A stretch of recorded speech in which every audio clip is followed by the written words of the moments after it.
जय श्री महाकाल आप सभी लोगों को।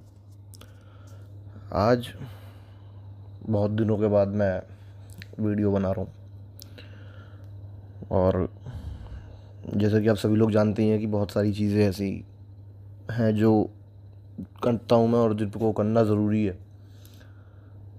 लेकिन उस बीच में कहीं ना कहीं ये चैनल जो था ये पीछे छोड़ दिया था मैंने। और छोड़ क्या दिया था, बेसिकली मेरा मन नहीं करता था कि इन पे मैं वीडियोस वगैरह बनाऊँ अब, क्योंकि हो चुका जितना, मतलब ठीक है, व्यक्ति ज्ञान देने के हिसाब से भी अगर देखे तो ऐसा कुछ बचा नहीं है जो मैंने अपने चैनल पे बताना रखा हो। देर सवेर किसी न किसी वीडियो में कोई ना कोई बात ऐसी हो ही जाती है जिससे कि आप लोगों को आपके प्रश्नों के उत्तर मिल जाते हैं। और मेरे पास में पर्सनल लोगों के फ़ोन ना आने के पीछे कारण भी यही है कि उनको वीडियोस देख करके आधी चीज़ें पता चल जाती हैं, तो मैं समझ जाता हूँ कि मेरा काम हो चुका है। लेकिन अभी कुछ टाइम से मैंने फिर से चीज़ों को ऑब्ज़र्व करना शुरू किया, एनालाइज करना शुरू किया, देखना शुरू किया, और समझ में ये आया कि जब से ये पॉडकास्ट वाला कल्चर जो है शुरू हुआ, तब से बची खुची जो चीज़ें थी, जो एक्सप्लॉइट नहीं हुई थी, जो पर्दे में थी, उन चीज़ों की ऐसी दुर्गति हो गई कि फिर मैंने सोचा कि नहीं, एक बार फिर से महाकाल के सेवक को जागना पड़ेगा और उसे जगाना पड़ेगा। क्योंकि मेरा ये मानना है कि व्यक्ति को अपने जीवन में आगे बढ़ना चाहिए, आगे का सोचना चाहिए। ठीक है, एक टाइम पे मैं भी ज्ञान देता था, वीडियोस बनाता था सभी लोगों की तरह, लेकिन ज़िंदगी भर एक ही काम नहीं किया जा सकता। आप लोग भी समझो, अगर आप लोगों को मैं 4 दिन आलू की सब्ज़ी खिला दूँ तो 5वें दिन आप अपने मुंह से बोल दोगे कि भाई साहब ये क्या कर रखा, तुमने मजाक बना रखा, डेली आलू चल रहा है। तो मैंने तो मेरे ख्याल से करीब 4 साल मैंने वीडियोस बनाई हैं, ठीक है। लेकिन फिर ठीक है, मतलब अगर आज भी मेरे को ऐसा कुछ लगता है कभी कि वीडियोस बनानी चाहिए या फिर कोई ऐसी चीज़ है जिसके बारे में बात करनी ज़रूरी है, तो मैं बनाता हूँ वीडियोस। और मैं कोशिश करूँगा कि इस चैनल पे अपन रेगुलर रहें। आप लोगों के जो भी प्रश्न हैं, आप लोगों के जो भी सुझाव हैं, जिन भी चीज़ों के आप ऊपर वीडियोस चाहते हैं, जैसे अब भैरव सीरीज़ भी मैं शुरू करूँगा जल्दी, लेकिन उसके साथ ही साथ एक ये सीरीज़ मैं शुरू कर रहा हूँ, पाखंड पर प्रहार। और इसका उद्देश्य उन चीज़ों का या उन बातों का खंडन करना है जो बातें समाज में दुर्भावना फैलाती हैं, जो बातें समाज में अज्ञान फैलाती हैं, जिसका मूल कारण जो है मैं मानता हूँ पॉडकास्ट है। ठीक है, कि 1-2 कैमरे का माइक सेटअप लगा करके, कैमरा सेटअप करके बैठ गए, जिसका जो मन में आ रहा है वो बोल रहा है, जो मन में आ रहा है वो बोल रहा है। जिस बंदे को अंधेरे में अकेले जा कर के बाथरूम करने की हिम्मत नहीं है, वो बंदा पॉडकास्ट में बैठ करके ये बता रहा है कि शमशान के अंदर प्रेत कैसे सिद्ध करना है। तो बहुत ज़रूरी है कि इन चीज़ों को खंडन किया जाए, इन चीज़ों को काटा जाए, इन चीज़ों की वास्तविकता आप लोगों को बताया जाए। और ऐसी ही एक विषय पर मैं आज की ये वीडियो बनाने जा रहा हूँ।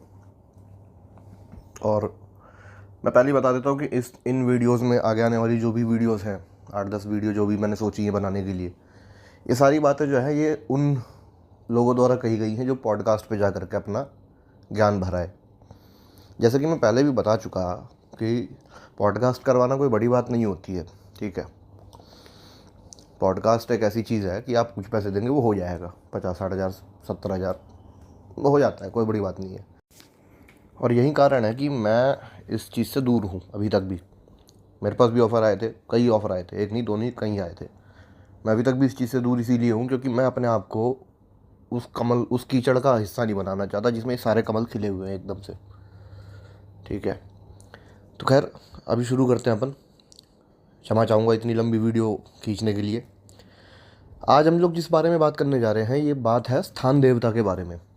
अब आप लोग सोचेंगे कि स्थान देवता क्या है, कैसे, मतलब नॉर्मली सभी लोग जानते हैं कि स्थान देवता किसे कहते हैं। तंत्र में इनका बहुत बड़ा योगदान होता है। तंत्र में इनकी आज्ञा, जिस स्थान पे आप क्रिया करने जा रहे हैं या फिर जिस स्थान पे आप नॉर्मली भी रह रहे हैं, उस स्थान पे एक देवता होता है जिसे स्थान देवता कहा जाता है, जो उस स्थान के रक्षक होते हैं, उस क्षेत्र के क्षेत्रपाल होते हैं।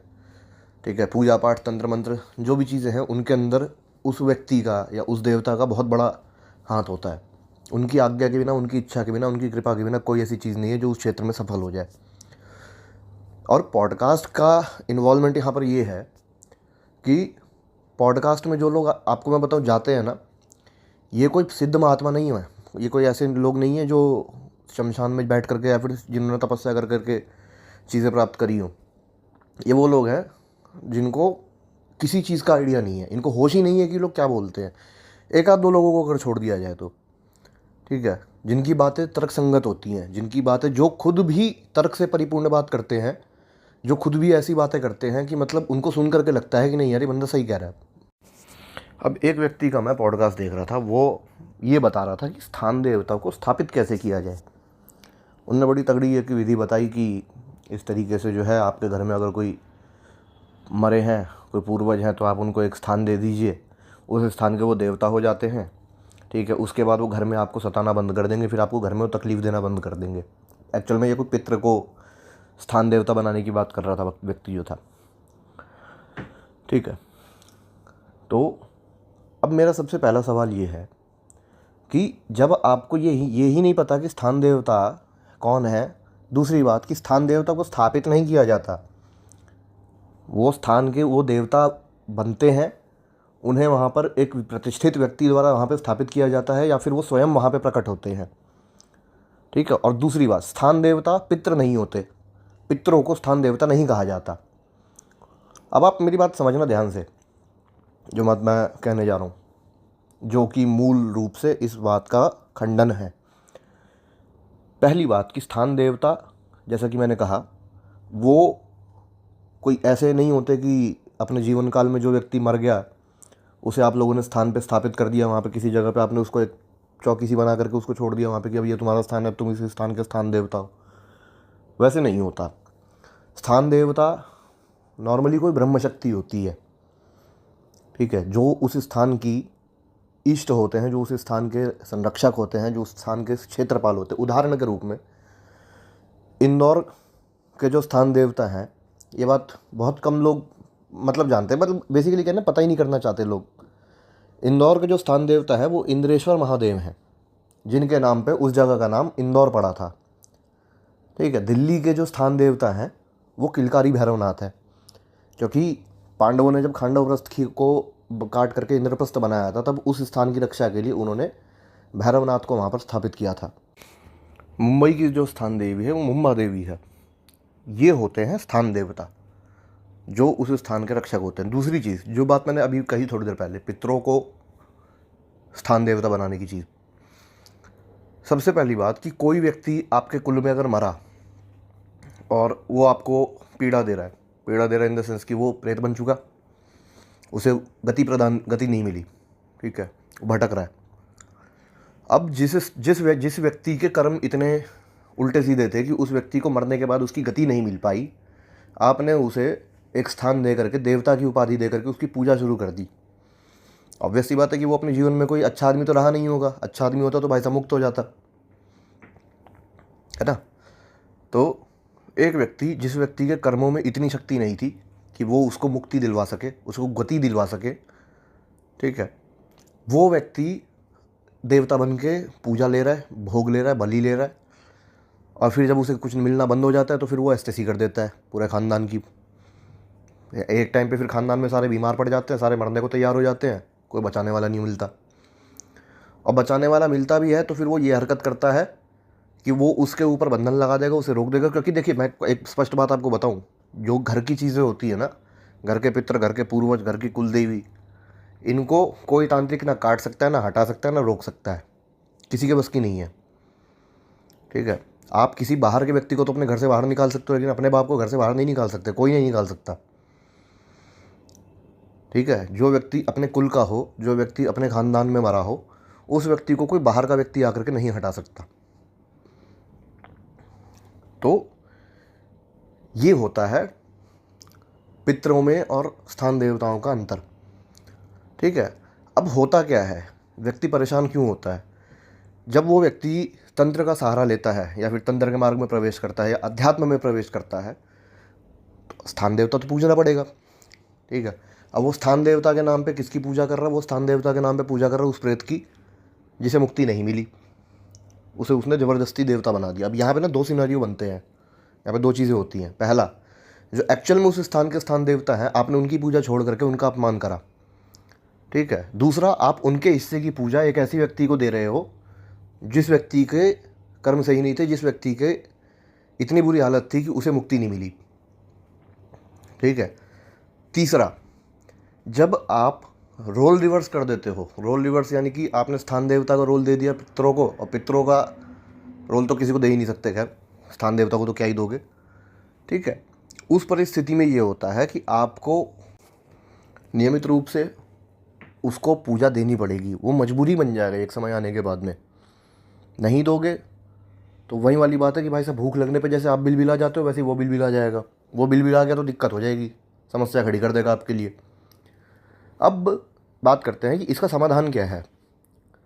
देखिए, पहली चीज़ तो अगर आपको स्थान देवता पता है अपने, तो आप उनकी पूजा करिए, ठीक है। दूसरी चीज़, अगर आपके घर में कोई ऐसा व्यक्ति है जो पितृ योनि में है या फिर प्रेत योनि में है, जो भटक रहा है, आप उसकी मुक्ति का प्रबंध करिए। और मुक्ति का प्रबंध इन द सेंस कि ये नहीं करना कि गया जा करके श्राद्ध करे, उसका गया जा करके श्राद्ध करने से मुक्त हो रहा होता तो उसी टाइम पे हो गया होता जिस टाइम पे वो मरा था।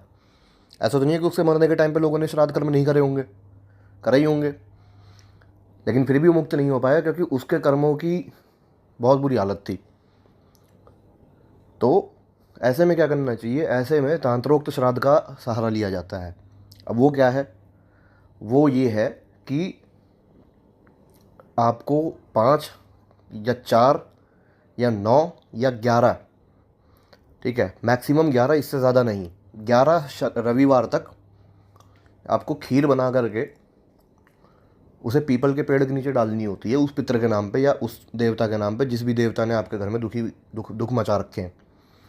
इसकी जो डिटेल्ड वीडियो है वो मेरे चैनल पे ही डली हुई है कहीं, मैं देखता हूँ, अगर मेरे को मिलती है तो मैं डाल दूंगा डिस्क्रिप्शन में, आप देख लीजिएगा उसको, उसमें प्रॉपर तरीके से वो विधि बताई हुई है। हालांकि वो विधि श्राद्ध के लिए थी, लेकिन आप उसे कर सकते हैं। नॉर्मली अगर आप उसे करना चाहते हैं तो आप किसी भी संडे से वो नियम ले करके संडे टू संडे 4, 5, 9 और 11 इस तरीके से आप उसे कर सकते हैं, ठीक है।